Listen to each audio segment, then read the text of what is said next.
ଏବେ ଗୋଟେ ନୂଆ ଫ୍ରଡ୍ ଆସି ବିଜେପି ଦଉଛି 3 ମାସ ରିଚାର୍ଜ। ଆପଣ ହ୍ୱାଟ୍ସଆପ୍ରେ ଏଇ ମେସେଜଟି ଆସିଥିବ ନା ଆଗକୁ ଆସିପାରେ। ବହୁତ ଗ୍ରୁପ୍ରେ ଲୋକମାନେ ଏଇଟା ସେୟାର କରୁଛନ୍ତି, କାରଣ ସେଥିରେ ସେ କହୁଛି ଗ୍ରୁପ୍ରେ ସେୟାର କରନ୍ତୁ। ଆପଣ ଯଦି ଏ ଲିଙ୍କରେ କ୍ଲିକ୍ କରୁଛନ୍ତି ତାହେଲେ ଆପଣଙ୍କ ଫୋନ୍ ହ୍ୟାକ୍ ହେଇପାରେ, ଆପଣଙ୍କର ସବୁ ପର୍ସନାଲ ଇନଫର୍ମେସନ୍ ଲିକ୍ ହେଇପାରେ। ହ୍ୟାକର ମାନେ ଏଇ କାମଟି କରୁଛନ୍ତି।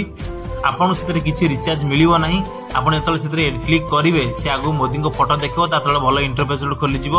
ତା ତ ଲୋକମାନଙ୍କ ରିଭ୍ୟୁ ମଧ୍ୟ ଥିବ, ହଁ ଆମେ ରିଚାର୍ଜ ପାଇଛୁ। ଆପଣ ସେଟା ଦେଖି ବିଶ୍ୱାସ କରନ୍ତୁ ନାହିଁ। ଆପଣ ଯେତେବେଳେ ମୋବାଇଲ ନମ୍ବର ଦେଇ ଏଣ୍ଟର କରିବେ ତାପରେ ସେ ଆପଣଙ୍କୁ କହିବେ କି 10ଟା ଗ୍ରୁପ୍ରେ ସେୟାର କରନ୍ତୁ। ଆପଣ ଗ୍ରୁପ୍ରେ ସେୟାର କରିସାରିଲା ପରେ ଆପଣଙ୍କୁ କୌଣସି ପ୍ରକାର ରିଚାର୍ଜ ମିଳିବ ନାହିଁ। ଆପଣଙ୍କ ଫୋନ୍ଟି ହ୍ୟାକ୍ ହେବାର ବହୁତ ସମ୍ଭାବନା ଅଛି। ଆପଣଙ୍କର ସବୁ ପର୍ସନାଲ ଇନଫର୍ମେସନ୍ ଲିକ୍ ହେବାର ବହୁତ ସମ୍ଭାବନା ଅଛି। ତ ଏଇ ଫ୍ରଡ୍ ମେସେଜଟା କାହାକୁ ବି ସେୟାର କରନ୍ତୁ ନାହିଁ। ଯଦି ସେୟାର କରିସାରିଲା ମନା କରିଦିଅନ୍ତୁ, ଏଇଟା ଫ୍ରଡ୍ ମେସେଜ। କାରଣ ଯଦି ଆପଣ এই লিঙ্করে ক্লিক করছেন আপনার ফোন হ্যাক হওয়ার চান্সেস বহুত ଅଧିକା। যদি ক্লিক କରିଦେଇଛନ୍ତି গুগল ক্ରୋମ୍ ଖୋଲନ୍ତୁ, କ୍ରୋମ୍ର ସବୁ ଡାଟାକୁ କ୍ଲିୟର କରିଦିଅନ୍ତୁ। ଆପଣଙ୍କ ସବୁ ସୋସିଆଲ ମିଡ଼ିଆ ଆକାଉଣ୍ଟକୁ ଚେକ୍ କରିଦିଅନ୍ତୁ କି ସେଇ ଆକାଉଣ୍ଟ ଅଲଗା କେଉଁ ଫୋନ୍ ସହିତ ଲିଙ୍କ୍ ଅଛି କି ନାହିଁ। ଯଦି ଲିଙ୍କ୍ ନାହିଁ ତ ଭଲ କଥା, ଯଦି ଲିଙ୍କ୍ ଥାଏ ତାହେଲେ ସେଠୁ ଲଗ୍ ଆଉଟ୍ କରିଦିଅନ୍ତୁ। ଧନ୍ୟବାଦ। ଜୟ ଜଗନ୍ନାଥ। ବହୁ ମାତ୍ରାରେ ସେୟାର କରନ୍ତୁ, ଲୋକମାନଙ୍କ ପାଖରେ ପହଞ୍ଚିବା ଦରକାର।